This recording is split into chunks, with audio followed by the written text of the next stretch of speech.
আমি ভূপেন হাজৰিকা ডাঙৰীয়াৰ জন্ম শতবাৰ্ষিকী অনুষ্ঠান আমি আৰম্ভ কৰিম জন্ম শতবাৰ্ষিকী অনুষ্ঠানত আমি কেইটামান ঘোষণা বা কেইটামান কথা আপোনালোকক জনাব খুজিছো আমি এটা প্ল্যান লৈছো যে ভূপেন হাজৰিকাৰ সান্নিধ্য অসমৰ বিভিন্ন মানুহে বিভিন্ন সময়ত লাভ কৰিছিল এই ফাংচনখনৰ কাৰণে প্ৰত্যেকজন জিলা উপায়ুক্তই 50 গৰাকীকৈ মানুহ নিজৰ জিলাৰ পৰা আনিব যিসকলে ভূপেন হাজৰিকাৰ কেতিয়াবা নহয় কেতিয়াবা জীৱনত সান্নিধ্য লাভ কৰিছিল অলপ ৰিসাৰ্চ কৰিব লাগিব লখিমপুৰত ভূপেন হাজৰিকা গৈছিল অমুকৰ ঘৰত আছিল অমুকৰ ঘৰত ভাত খাইছিল অমুকৰ পৰিয়ালৰ ল'ৰা তেওঁলোকৰ লগত তাবলা বজাইছিল অমুক বিহু কমিটিৰ সৈতে ভূপেন হাজৰিকা জড়িত আছিল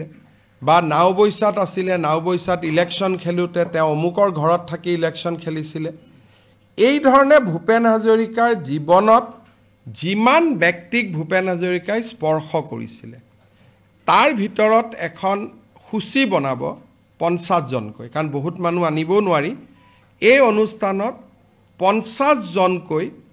প্ৰত্যেকটো অঞ্চলৰ পৰা জিলাৰ পৰা প্ৰত্যেকখন জিলাৰ পৰা 50 জনকৈ তেনে ব্যক্তি আহিব ৰাইজৰ লগত আলাপ আলোচনা কৰি ডিসি সকলে এখন লিষ্ট বনাব আৰু ৰাজ্যৰ চৰকাৰৰ অতিথি হিচাপে আমি তেখেতসকলক গুৱাহাটীলৈ লৈ আহিম এইটো হল নাম্বাৰ 1 তাৰ উপৰিও বাকি আমি অতিথি সকলক মাতিম মোৰ প্ৰেছ কনফাৰেন্সৰ পিছতে আপোনালোকক আমি এটা পোৰ্টেল মুকলি কৰিম সেইটো হল যি সকলে অনুষ্ঠানটো চাব খোজে কাৰণ আগতীয়াকৈ নকলে আমিও গম নাপাম কিমান মানুহক মাতিব লাগে সো যি সকলে পোৰ্টেলৰ জৰিয়তে আমাক জনাব যে মই ভূপেন হাজৰিকাৰ অনুষ্ঠান চাব খোজো কালচাৰেল এফেয়াৰ্স ডিপাৰ্টমেন্টে তেওঁলোকৰ ঘৰলৈকে নিমন্ত্ৰণী পত্ৰ পঠিয়াই দিব যদি যিমানে কয় মই যদি দেখো 10000 কৈছে 10000ক পঠিয়াম 20000 কৈছে 20000ক পঠিয়াম গতিকে আমি বিচাৰিছো যে 20 আগষ্টলৈকে জনাব পাৰিব 20 আগষ্টৰ পিছত আমাক কলেও আমি হয়তো সুবিধা দিব নোৱাৰিম হেকাৰণে এটা যাতে সম্পূৰ্ণ ভূপেন হাজৰিকাৰ জন্ম শতবাৰ্ষিকীত যিমানে বিচাৰে সকলোৱে যাতে আমাৰ আগ্ৰহেৰে ভাগ লব পাৰে হেকাৰণে আমি পোৰ্টেলটো মুকলি কৰি দিম আজি খালি আমাক জনাব লাগে নাম ঠিকনা এড্ৰেছ দিলে আমি ইনভাইটেশন বা আমাৰ নৰমাল ইনভিটেশন আমি যিকোনো এটা পঠাই দিম যাতে তেওঁলোক আহিব পাৰে আমি ভূপেন হাজৰিকা জন্ম শতবাৰ্ষিকীত আন সকলৰ উপৰিও আন অনুষ্ঠানৰ উপৰিও আমি এটা বিশেষ কাম এটা কৰিব খুজিছো সেইটো হৈছে অসমৰ 1000 শিল্পী একেবাৰে সিনিয়ৰ জনৰ পৰা কনিষ্ঠতম জনলৈকে 1000 গৰাকী শিল্পীক আমি নিৰ্বাচিত কৰিম যি নেকি ভূপেন হাজৰিকাৰ গান 23 মিনিট সময় তাতে পৰিবেশন কৰিব প্ৰত্যেকটো গানৰ এটা এটা ষ্টেঞ্জা আমি আৰম্ভ কৰিম অসম আমাৰ ৰূপহী গুণৰো নাই শেষ তাৰ পিছত কুসুম্বৰ পুত্ৰ শ্ৰী শংকৰ গুৰুৱে ধৰিছিল নামৰে টান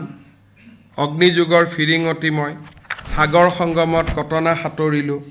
কত জোৱানৰ মৃত্যু হল দিল হুম হুম কৰে হেহে ঢুলে ডগৰে আমি অসমীয়া নহওঁ দুখীয়া বিস্তাৰ হে অপাৰ অৰুণ কিৰণ চিৰকি ভূষণ যিটো অৰুণাচলৰ বাবে লিখা আমি এক যাযাবৰ প্ৰচণ্ড ধুমুহাই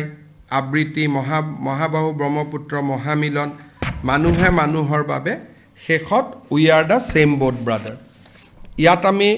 অসমীয়া বঙালী হিন্দী ভূপেন হাজৰিকাই তিনিটা ভাষাতে বেছিকৈ গান গাইছিল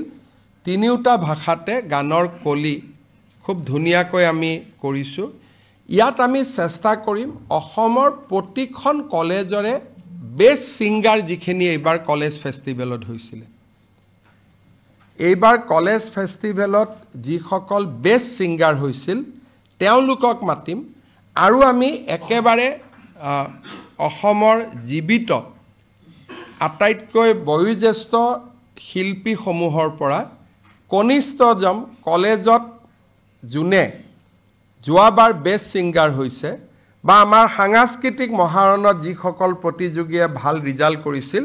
আমি সকলোকে মাতি 1000 ব্যক্তিৰে সৈতে আমি এটা সুন্দৰ গানো পৰিবেশন কৰিম তাৰ লগতে ভূপেন হাজৰিকাদেৱৰ জন্ম শতবাৰ্ষিকীত অবভিয়াছলি আন যি আমি তেখেতৰ জীৱনী এখন উদ্বোধন হ'ব বা আন যি কৰিব লাগে আমি সেইখিনি কৰিম আজি এই গোটেইকেইটা আমি ল'বলগীয়া যোৱা এমাহ দুমাহৰ কাৰ্যসূচীৰ বিষয়ে মই আপোনালোকক অৱগত কৰিছোঁ সাংবাদিক মেলখনৰ পিছতে আমি পৰ্টেলটো মুকলি কৰি দিম